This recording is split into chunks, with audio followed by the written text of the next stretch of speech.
Big bears. No, just before the irreverence comes into the picture. From obsolescence to effervescence.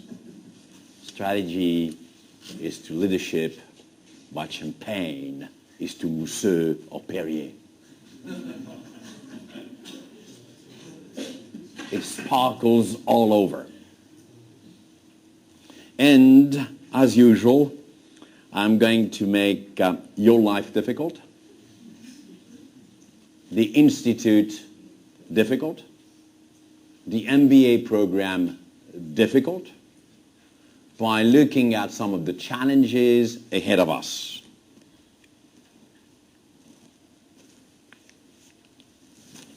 Can you tell me what percentage of the world market growth that has been created since 1995, we're in 2011, you go from 1995 until 2011, what percentage of the growth in the world market is coming from emerging countries? Right on, 80%. 80% of the world market growth has been coming from emerging countries. What part of this 80% is coming from low-income countries? The non-BRICS. Half of it.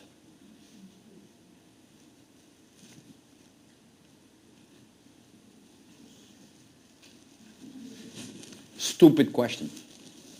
Where's the growth coming from? No, not only population growth. But I mean, as far as our countries are concerned, we're no longer an engine for growth. We have been moving from a world of globalization to a world that we call globality. What is the world of globalization? How did we understand globalization? Which, by the way, some of the people in politics and so on have not understood yet. But that's another issue. The cuckoo heads are always late anyway, so... But what was the world of globalization? What did globalization mean? I mean, wait a minute. There were areas where you had cheaper labor, and you had areas where you had more expensive labor. But what was the trend in globalization? What was that form of art?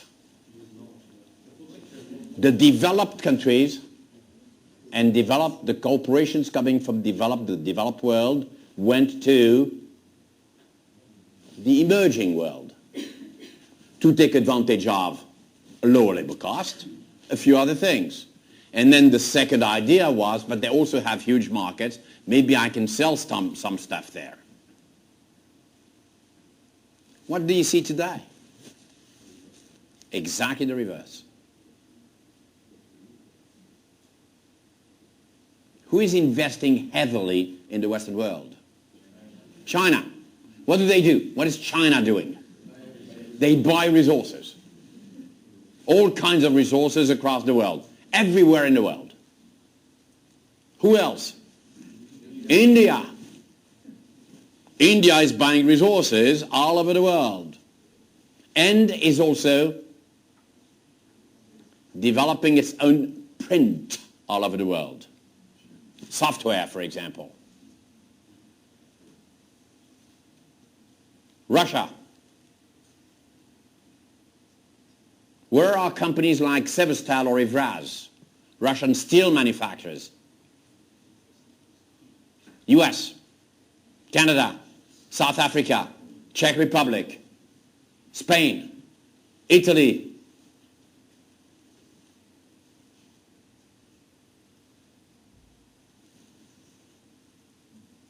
Now wait a minute.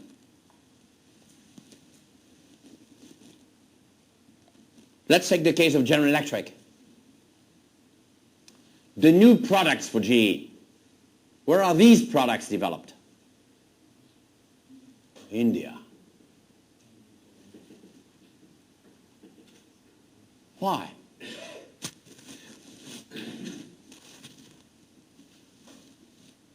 I mean, cheap labor.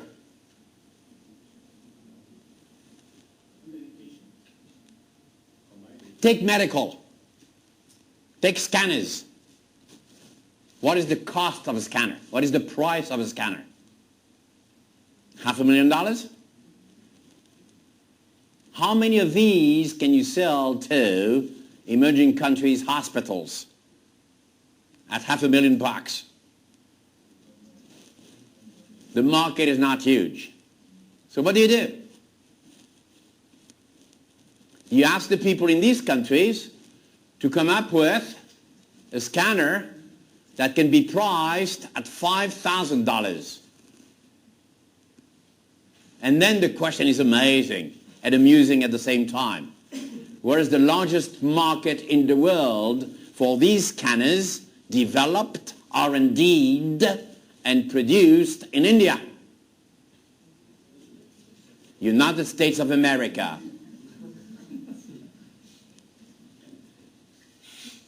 This is an example of globality versus globalization. This is an example of reverse, quote unquote.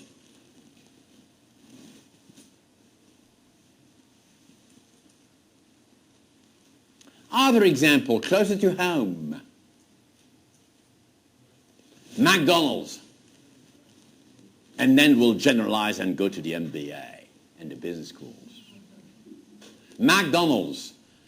How many of you do know where McDonald's is making money? Not geographically, in terms of businesses.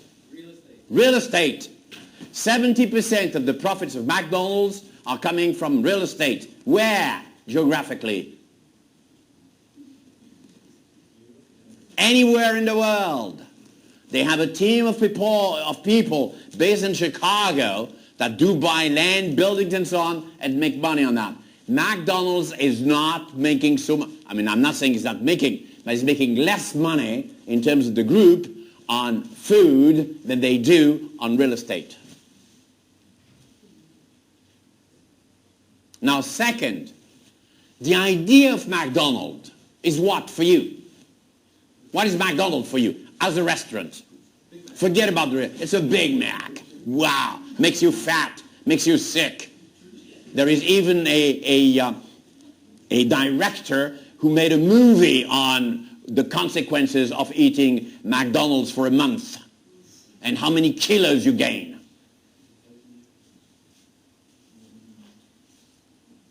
So what did McDonald's do? Number one, they started to open the assortment of food you can find in McDonald's. That's okay. Still typical, and we'll go back to this, typical U.S. behavior. What is good for McDonald's is good for the U.S. What is good for the U.S. is good for the rest of the world. So you've got the golden arch everywhere. You've got the same kind of junk everywhere. In the case of McDonald's, not everywhere for the rest of the products or services. And you will be happy, except for one thing. Oh, might be, or I mean, you know, in some cases, if you want to sell beef in India, you're in trouble. But I mean, that's fourth choice. But can you imagine what happened? McDonald's has started, by the way, we saw a lot of people from France standing up. A bit of Marseillaise, will you? In France, they have started to give freedom to the people to experiment with a McDonald's restaurant. For example, you have a full-service restaurant, which goes very much against the practice of McDonald's. By the way, there is one case in the US as well. I.e., McDonald's has started to do what you described, ideas coming bottom up, and people say, hey, we want to try that stuff here in this area. And people from Chicago say, go ahead, do it. 5 years ago, had you said, I've got an idea, shut up. You're not paid to have ideas. You're paid to sell burgers, period. And that's how you're going to make money.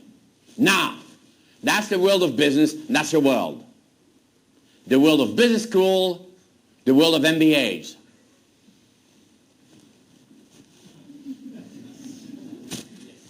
The world is globalizing. How do we meet the demand? I told you that this stuff was a trap.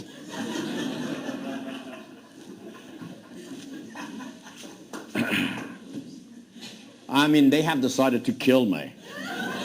Now, the only way they can get rid of me. As you said, it's been around for too long.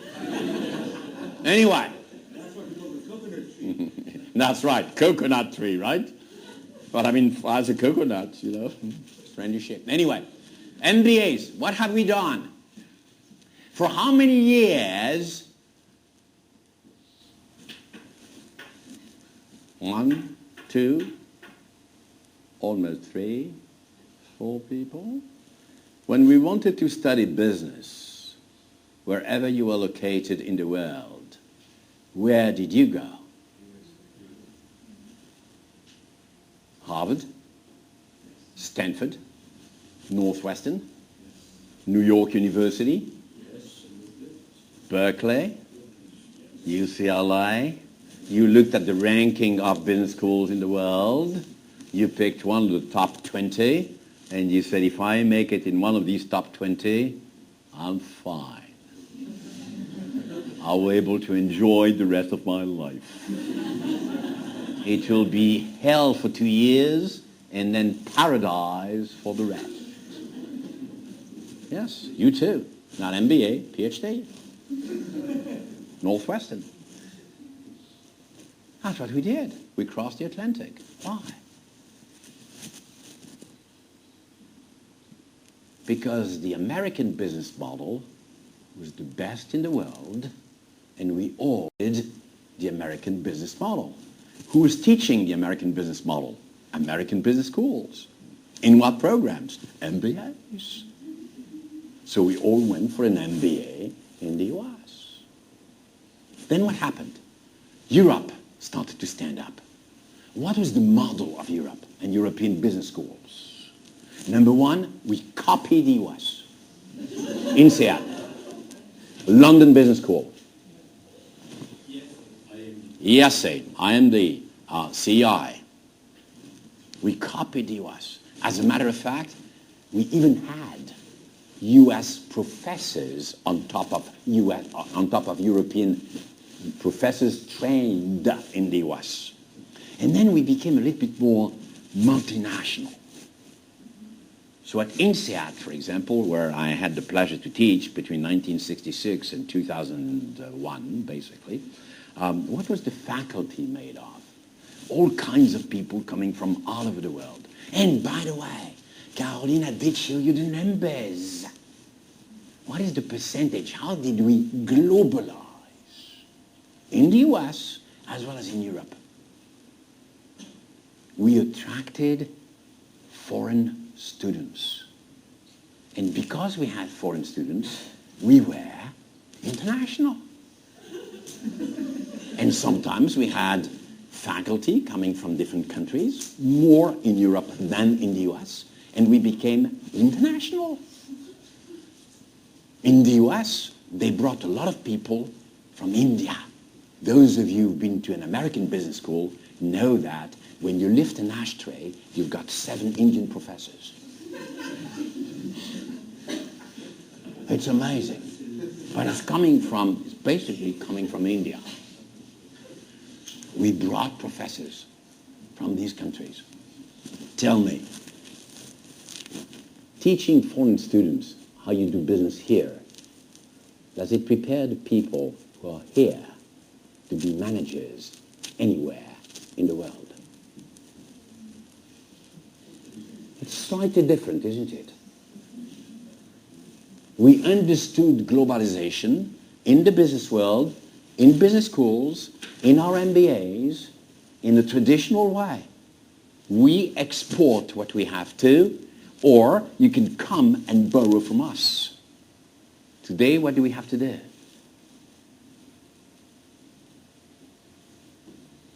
Train you. I'm sorry.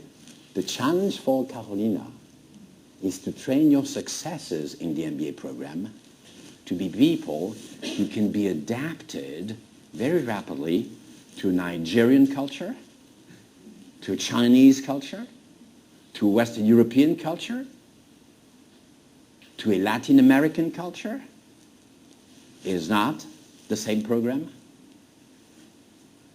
Carolina, good luck. You have all my sympathy.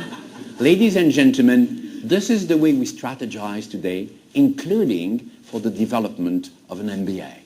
Thank you very much.